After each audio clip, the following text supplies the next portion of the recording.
उठा के भारत माता की। अपना घर को चलाना है, अपने इस गांव को चलाना है, अपने राज्य और देश को चलाना है, इसलिए हर काम में आपको आगे रहना है, अपराधों को छोड़कर। आज ये चलित थाना अभियान ये सीतापुर विधानसभा के लिए नया है।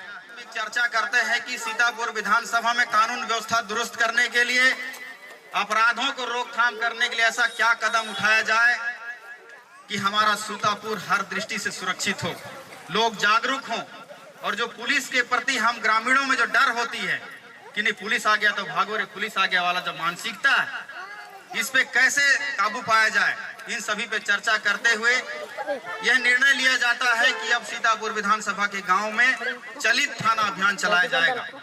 इस अभियान से ग्रामीण और पुलिस के अधिकारियों और जवानों के बीच में रिश्ते मजबूत होंगे, और इस रिश्ते मजबूत होने से इस क्षेत्र में हो रहे अपराध पे काबू पाया जा सकेगा।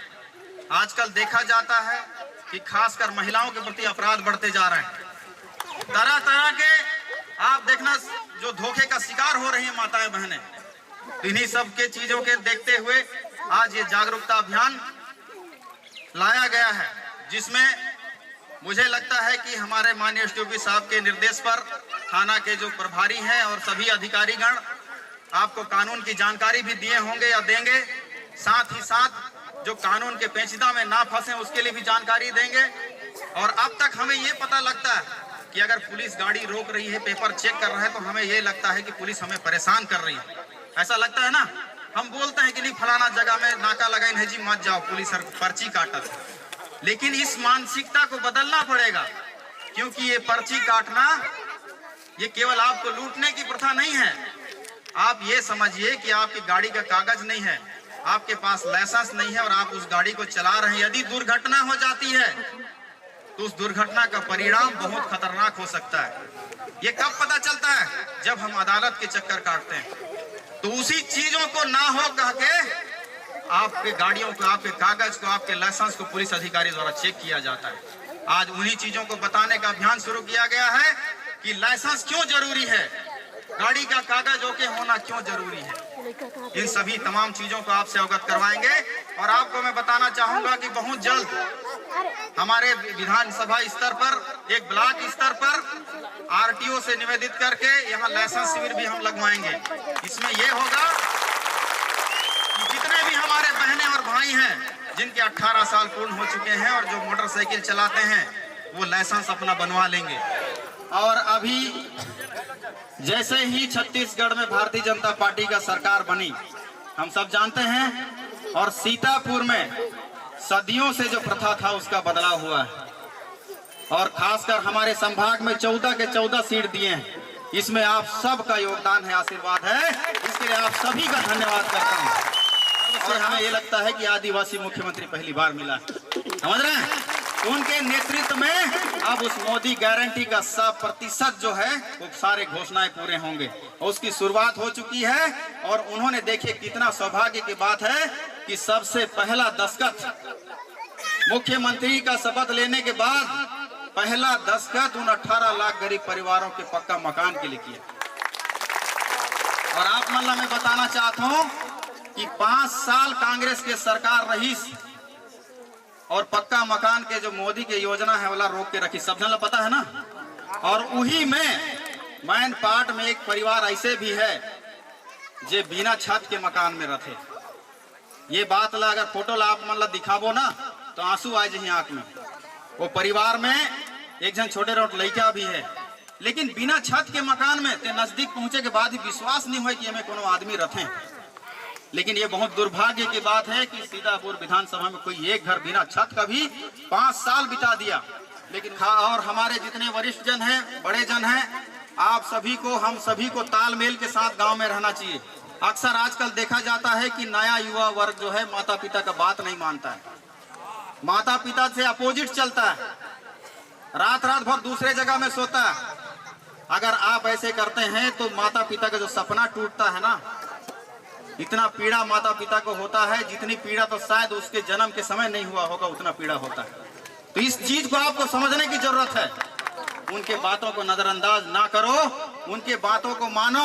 और उन्होंने जो आपके प्रति सपना देखा है कि मेरा बेटा और बेटी भी बड़ा व्यक्ति बनेगा, वो व्यक्ति बनेगा जिससे एक दिन मुझे पहचाना जाएगा, उस सपने की आप लोग आगे बढ़िए। और आप सब अकेले नहीं हैं, हम आपके साथ हैं, किसी भी परिस्थिति में आपके साथ हैं। इस चीज को ध्यान दें। और दूसरा, गांव गांव में एक दूसरे से लड़ाई होता है, छोटी छोटी बातों में थाना तक जाते हैं हम, कागजी कार्रवाई बढ़ाते हैं हम, एक दूसरे को परेशानी में डालते हैं, बाद में फिर वही समस्या के लिए दूसरे के पास जाते हैं कि समझौता करवा दीजिए। कब जाते हैं? जब बहुत परेशान हो जाते हैं। लेकिन मैं निवेदन करता हूं कि गांव गांव में एक दूसरे की लड़ाई जो है ये करने से हमें बचना चाहिए। क्यों? क्योंकि एक ही गांव में रहना है, हमको एक साथ रहना है, तो क्यों ना उस चीज को हम प्रेम भाव से रहा जाए।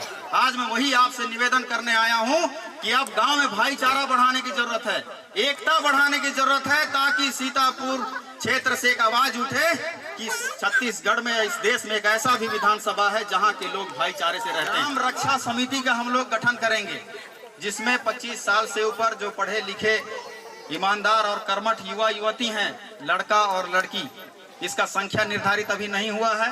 संख्या निर्धारित करने के बाद हर गांव में बिना वर्दी का भी पुलिस घूमेगा, जो हमारे बीच में हमारे भाई बंधु लोग होंगे। इनका संपर्क सीधे थाना से होगा, सीधे इनकी संपर्क थाना प्रभारी एसडीओ महोदय सबसे होगा। और ये गांव के पुलिस यही लोग होंगे और गांव के अपराध पर नजर रखेंगे, ताकि आपके गांव में कोई भी बाहर का अपराधी घुस ना पाए, किसी के साथ अत्याचार ना हो पाए। इसके लिए एक समिति का गठन करेंगे। इसमें महिला और पुरुष दोनों की सहभागिता बराबर का होगा। ठीक रहेगा? तो इन सभी चीजों के लिए आप सभी का सहयोग चाहिए, ताकि अपने क्षेत्र को अपराध से बिल्कुल मुक्त किया जा सकेगा। और दूसरा एक चीज था कि गैस के लिए लंबे लंबे लाइन लगा रहे थे। अभी मैंने देखा सीतापुर में गैस एजेंसी के पास, तो इस चीज को अभी बैठक हुआ था, जिसमें एसडीएम महोदय से हमने कहा है कि इसका एक कुछ ऐसा इलाज निकालिए कि हमारी माताएं बहनें वहां जाके लंबी लंबी लाइन नहीं लगानी चाहिए। ग्राम पंचायत में गैस का फार्म भरा जाना चाहिए, इसका उपाय निकालिए, हमने कहा है उनसे। तो जल्द ही ग्राम पंचायत में गैस का फार्म भरा जाएगा।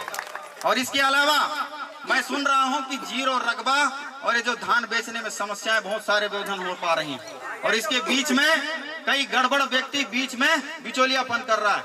इसको कम करने के लिए अभी 4 घंटा पहले निर्णय लेकर हम आ रहे हैं कि अब ग्राम पंचायत में भी और धान खरीदी केंद्र में भी एसडीएम साहब समेत संबंधित अधिकारी, पटवारी आ रही, सबका मोबाइल नंबर छपेगा। किसी को भी काम नहीं होता है तो ऊपर स्टेज में फोन करेंगे आप सभी। लेकिन ध्यान रहे, डायरेक्ट एसडीएम को या डायरेक्ट विधायक को फोन नहीं करना है।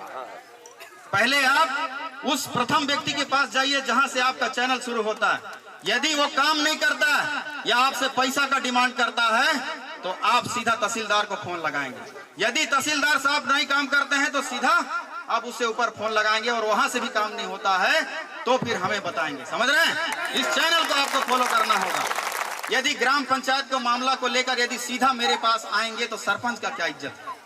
समझ रहे हैं? तो आपको सरपंच के मान सम्मान को भी ध्यान रखना है। लेकिन यदि सरपंच ध्यान ना दे तो उसके ऊपर स्टेज में जाना है।